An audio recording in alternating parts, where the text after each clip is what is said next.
Please, continue. Tell us about this truth you discovered. Very well. Bear in mind, however, that the purpose of this conversation is not to impart scholarly knowledge, for such requires that you comprehend the subject matter, which you will not. We will forego the intricacies of our scientific methodology and deal only with the conclusion, the end of our society and our world. We acknowledge, with regret, that your star is in the midst of the same panic-induced cataclysm that befell Deneb 3. As such, in order to avoid causing undue distress, we will refrain from explicitly stating how much time you have remaining. You are entirely too kind. I pray you recount your tale as you see fit.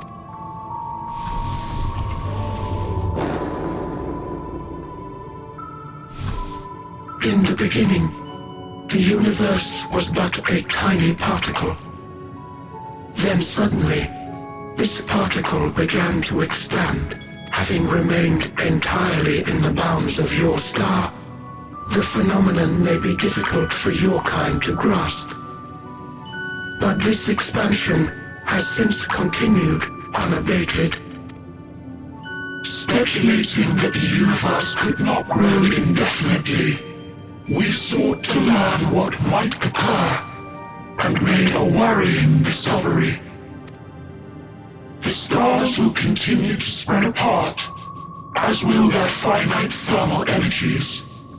Eventually, all heavenly bodies will grow cold and freeze. No new stars will be born, and the universe will enter onto an eternal ice age.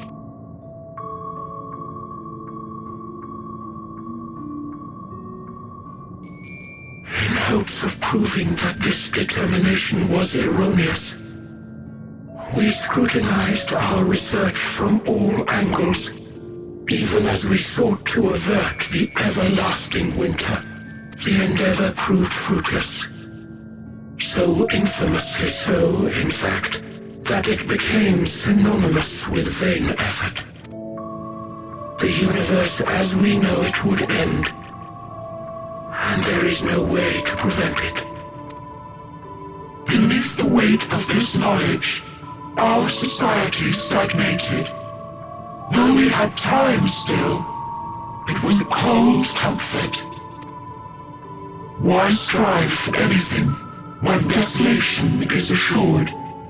When our wealth of wisdom, accumulated since the dawning of our kind, would be forever lost, no civilization would rise from our ashes, no scholar recover our knowledge.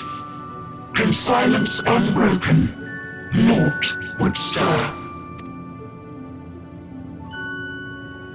Intellect was once our pride. Overnight, it became our shame. Our works, monuments to futility. Immortality, our greatest invention, became a source of suffering. Rather than suffer on, many chose to unmake themselves by means of etheric exsanguinators. Etched upon these stones are the testaments of such souls, though many left no words at all, thinking it a pointless gesture. Once we have obtained vessels of flesh, we likewise intend to vanish. If you understand this, understand aught of our tale, you will abandon your quest for knowledge. Ignorance truly is bliss. If you would cling to your illusory happiness, remain primitive and pure. It is the only way.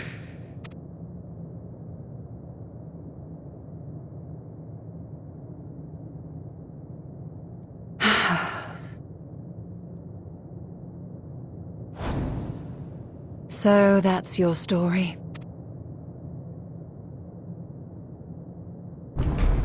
While I appreciate your advice, I will not heed it.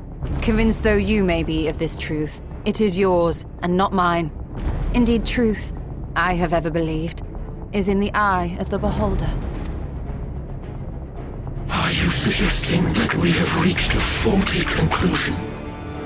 That our science failed us? Hardly. As you yourself said, the subject matter is beyond my comprehension. And that, I accept, is true. I do not possess the knowledge to prove or disprove your conclusion. In my mortal years, I doubt I could even approach the wisdom of the air.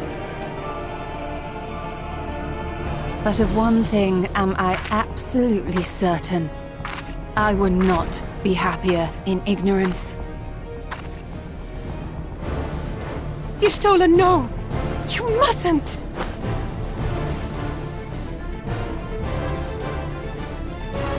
The most important lesson I've learned is that learning isn't simply passing one's eyes over words.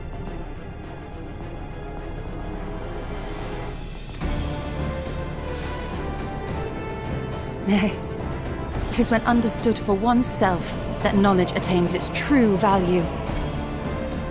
This is what has sustained me, driven me onward in joy and wonder, in anger and sorrow.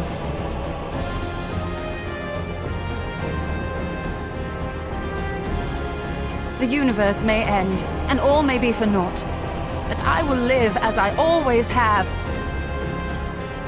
I will always seek out new knowledge, and no conclusion of yours, no matter how grim, can dampen my desire.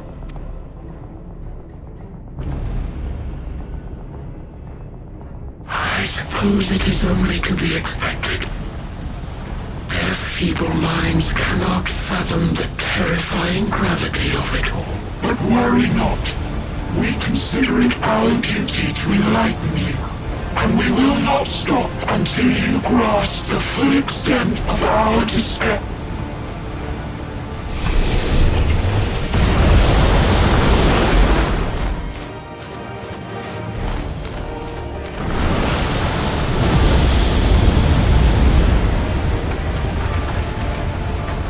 Keep calm and listen well.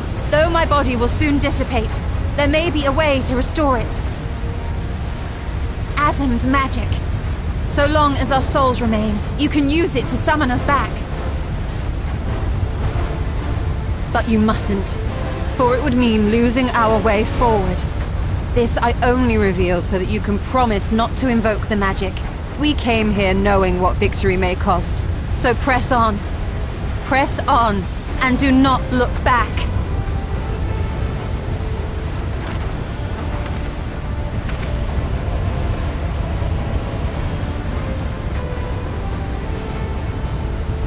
I shall join thee. As subterfuge is not required, thou shalt not suffer for mine absence. Urianger. My resolve hath never been as strong as thine. Full oft have I wavered in my decisions, and afterwards been stricken with regret. In spite of this, I may still stand with my comrades, supporting them as they attempt the greatest of feats. This truth I have learned in the course of our journey. And many though my shortcomings may be, I may also claim to excel in prophecies. My studies, into which have granted me the flexibility of mind needed to bend this malleable reality.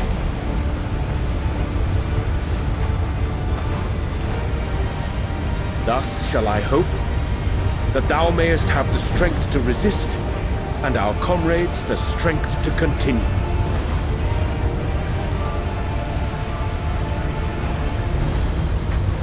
With you to urge us on, how could we possibly fail?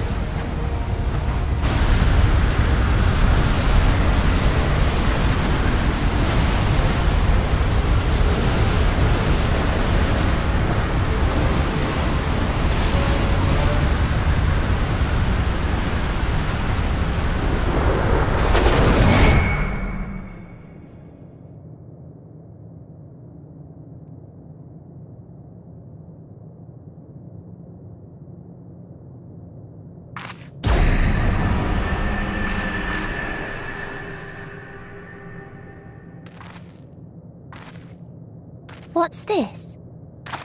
An extinguished civilization. Rekindled.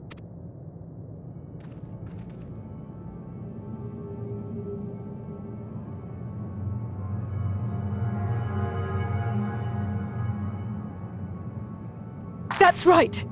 Our quest doesn't end here. We'll press on, and we will find you! There. That's where you'll find me.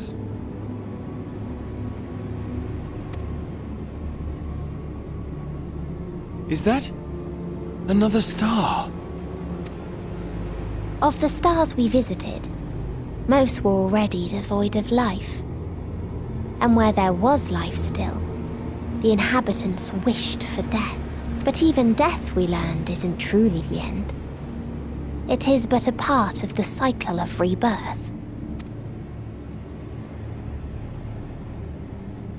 Souls return to the star, or in its absence, a larger flow, and eventually they are reborn, alive again, to know suffering anew.